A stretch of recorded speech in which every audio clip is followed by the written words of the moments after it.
High guys, welcome back to my channel. আশা করি তোমরা সবাই খুব ভালো আছো, আমিও খুব ভালো আছি।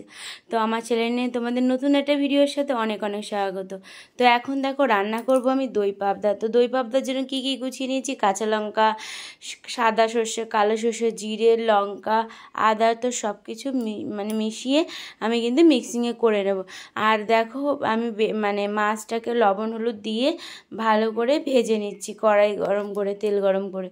তো আমি কিন্তু প্রথমত দেখো মাছগুলো আমি দিয়ে দিয়েছি। আর পাবদা মাছটা কিন্তু এইভাবে রান্না করলে দুর্দান্ত লাগে। তো আমি কিন্তু ওইভাবেই রান্না করব। তো তোমরা কিভাবে কে রান্না করো একটু অবশ্যই কমেন্ট করে জানিও। আর দেখো আমি মাছগুলো কিন্তু একদম লাল লাল করে ভেজে নেব, তাহলে কি মাছে কোনো গন্ধ থাকবে না। যাই হোক, মাছটা কিন্তু আমার ভাজা হয়ে গেছে প্রায়। তো মাছটা দেখো আমি কিন্তু ভালো করে লাল করেই ভেজে নিয়েছি, যাতে অল্প টাইমে হয়ে যায়। তো এবার একে একে করে মাছগুলো আমি তুলে নেব। তো দেখো তোমাদের কেমন মাছ, তোমরা অনেকে হালকা ভাজে, তো আমি কিন্তু লাল লাল করেই ভেজে নিয়েছি। তো মাছগুলো ভাজা হয়ে গেলে আমি কিন্তু মশলাগুলো গুছিয়ে নেব। তো লঙ্কা, আদা সব কিছু একসঙ্গে মিক্সিংয়ে দিয়ে দেব। আর তো এবারটা দেখো আমি কিন্তু মাছগুলো সব তুলে নিচ্ছি একে একে করে।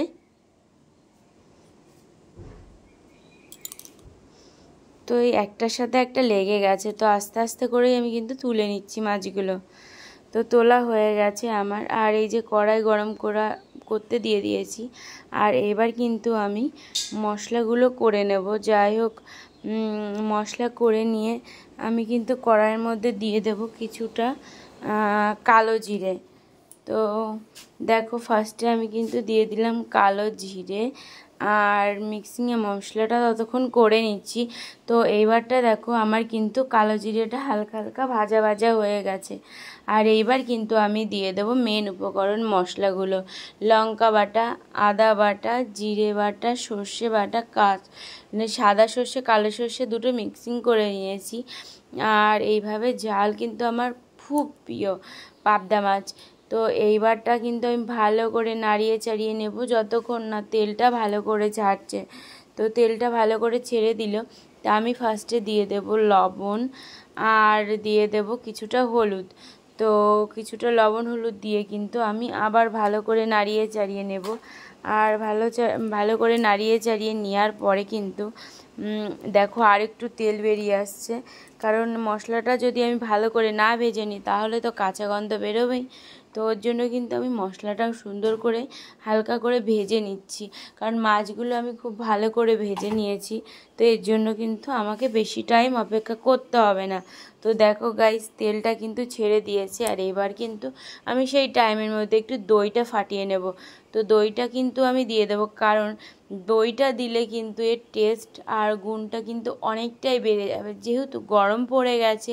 আর টক দই একটু খাবারে দিয়ে খেলে হজম করতে অনেকটাই সাহায্য করে। তো দেখো আমি কিন্তু দিয়ে দিলাম টক দই। তো টক দই দিয়ে কিন্তু আমি নাড়িয়ে চাড়িয়ে নিচ্ছি সুন্দর করে। তো নাড়িয়ে চাড়িয়ে নেওয়ার পরে খানিকক্ষণ একটুখানি নাড়িয়ে চাড়িয়ে নেব।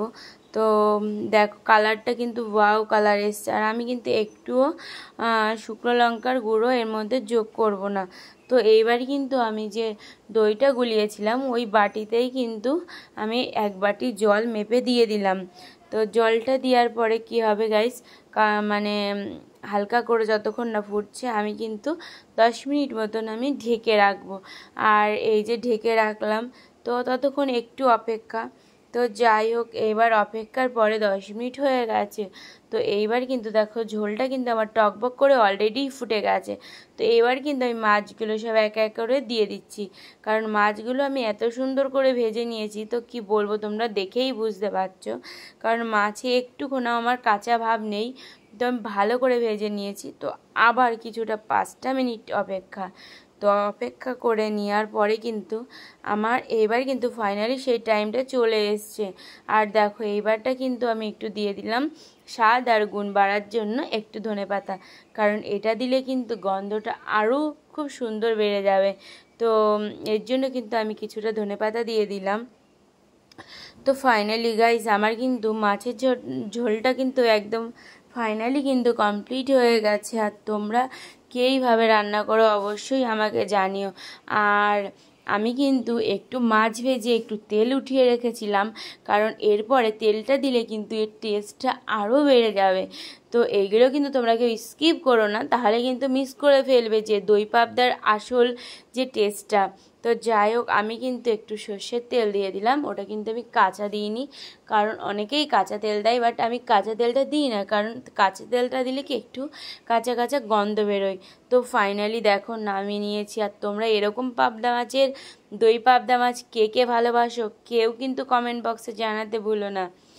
আর অবশ্যই আমার তো খুব প্রিয়, আর অন্তত এরকম গরমের দিনে একটা সিম্পল খাবার সবারই আশা করি ভালো লেগেছে।